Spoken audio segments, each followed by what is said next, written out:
എല്ലാവർക്കും അഗ്രിഗുരുവിലേക്ക് സ്വാഗതം. നമ്മൾ യൂഷ്വലി സോയിലിൻ്റെ കമ്പോസിഷൻ പറയുന്ന സമയത്ത് നമ്മൾ പറയുന്നതാണ് 50% സോയിൽ സോളിഡ്സ് ആണുള്ളതെന്ന് പറയും. അതായത് ഓർഗാനിക് മാറ്ററും മിനറൽ മാറ്ററും കൂടെ ചേർന്ന് ഒരു 50% ഉണ്ട്.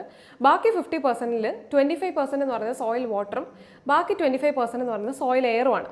അപ്പോൾ ഇത് അങ്ങോട്ടും ഇങ്ങോട്ടും ഇൻ്റർചേഞ്ചബിൾ ആണ്. വെള്ളം നല്ല മഴ പെയ്യുന്ന സമയത്ത് കൂടുതലും സോയിൽ വാട്ടർ ആയിരിക്കും ഉണ്ടാവുക. നല്ല ഉണക്കാകുമ്പോൾ അതായത് മണ്ണിലുള്ള വെള്ളത്തിൻ്റെ അളവ് കുറയുന്നതിനനുസരിച്ച് സോയിൽ എയറിൻ്റെ പെർസെൻറ്റേജ് കൂടിക്കൊണ്ടിരിക്കും. ബട്ട് സ്റ്റിൽ അവർ ഏകദേശം 25 വെച്ചിട്ടാണ് ഷെയർ ചെയ്യുക. സോ ഇപ്പോൾ ഈ സോയിൽ എയറിൻ്റെ കമ്പോസിഷൻ എന്താണ്? സോയിൽ എയർ എത്രമാത്രം നമ്മുടെ അറ്റ്മോസ്ഫിയറിക് എയറുമായിട്ട് റിലേറ്റഡ് ആണ്. നമ്മൾ യൂഷ്വലി സോയിലിനെ കുറിച്ച് പറയുമ്പോൾ soil is like A living organism എന്ന് പറയും.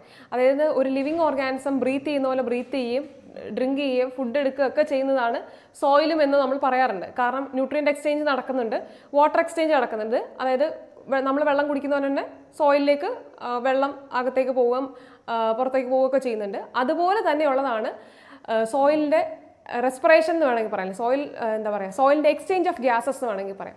സോയിൽ എപ്പോഴും നമ്മൾ ബ്രീത്ത് ചെയ്യുന്നത് പോലെ തന്നെ നമ്മുടെ അറ്റ്മോസ്ഫിയറുമായിട്ട് ഒരു ഗേഷ്യസ് എക്സ്ചേഞ്ച് നടത്താറുണ്ട്. സോ അങ്ങനെ വരുമ്പോൾ സോയിലിൻ്റെ എയറിലുള്ള കോമ്പോസിഷൻ എന്താണെന്ന് നമ്മൾ അറിഞ്ഞിരിക്കണം.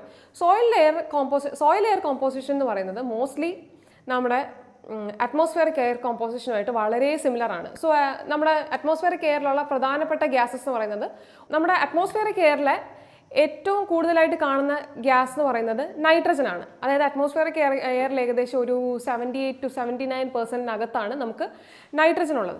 അതുപോലെ തന്നെയാണ് സോയിൽ എയറിലേക്ക് വരുമ്പോൾ. സോയിൽ എയറിലേക്ക് വരുമ്പോഴും ഏകദേശം 78.06 ആ ഒരു റേഞ്ചിലാണ് ഉള്ളത്.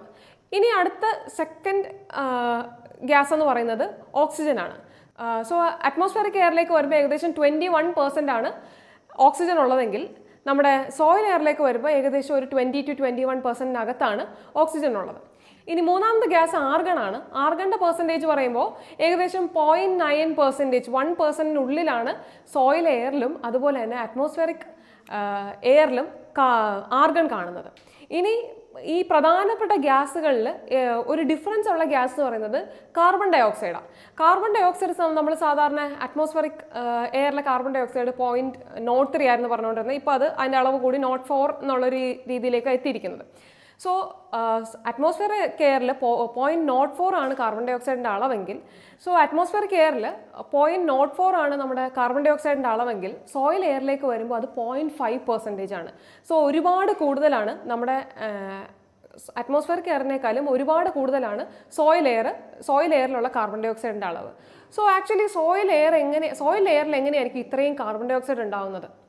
സോ അതിൻ്റെ പ്രധാനപ്പെട്ട റീസൺ എന്ന് വെച്ച് കഴിഞ്ഞാൽ സോയിലിൽ നടക്കുന്ന റെസ്പിറേഷനാണ്. സോയിലിൽ ഒരുപാട് മൈക്രോ ഓർഗാനിസംസ് ഉണ്ട്, ആ സോയിൽ റെസ്പിറേഷൻ നടക്കുന്നുണ്ട്. അതേപോലെ തന്നെ പ്ലാന്റ് റൂട്ട്സ് ഉണ്ട്. സോ ഈ പ്ലാന്റ് റൂട്ട്സും റെസ്പയർ ചെയ്യുന്നുണ്ട്. സോ ഈ റെസ്പിറേഷൻ്റെ ആഫ്റ്റർ എഫക്റ്റ് ആയിട്ട് നമുക്ക് വരുന്ന ഒരു പ്രോഡക്റ്റാണ് കാർബൺ ഡൈ ഓക്സൈഡ് എന്ന് പറയുന്നത്. സോ ശ്രദ്ധിക്കുക, സോയിൽ എയർ എന്ന് പറയുന്നതും അപ്പോൾ നമ്മൾ ശ്രദ്ധിക്കേണ്ട ഒരു കാര്യം, നമ്മുടെ അറ്റ്മോസ്ഫിയറിക് എയറിൻ്റെ കോമ്പോസിഷനും സോയിൽ എയറിൻ്റെ കോമ്പോസിഷനും വളരെ കമ്പാരബിൾ ആണെങ്കിലും കാർബൺ ഡൈ ഓക്സൈഡിൻ്റെ കേസ് വരുമ്പോൾ അതല്ല. കാർബൺ ഡൈ ഓക്സൈഡ് എപ്പോഴും സോയിൽ എയറിലായിരിക്കും കൂടുതലുണ്ടാവുക. Thank U.